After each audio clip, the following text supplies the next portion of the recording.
What will life be like under God's rule? Well, what was God's original purpose for humans? He created the first human pair in a beautiful paradise. The animals lived in harmony with them, and they were given every delicious fruit to eat except for the fruit of just one tree which belonged to God.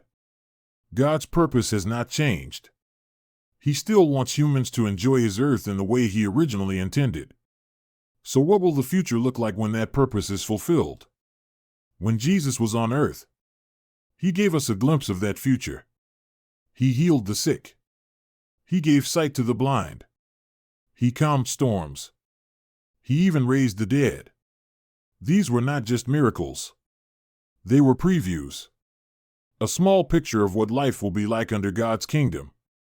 The Bible promises a time when sickness will be gone. Death will be no more.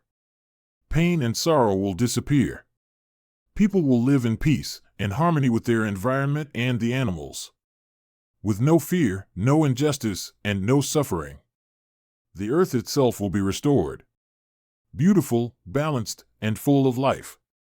And humans? They will be restored too. The Bible even describes what that restoration will feel like. Let his flesh become fresher than in youth.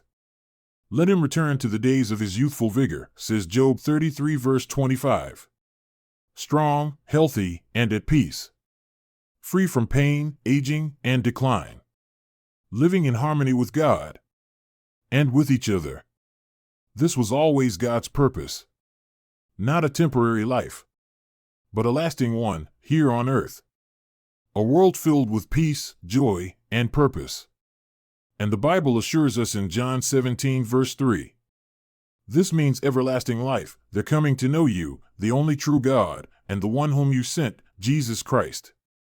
Everlasting life, not just living forever, but truly knowing God. And that raises a beautiful next step.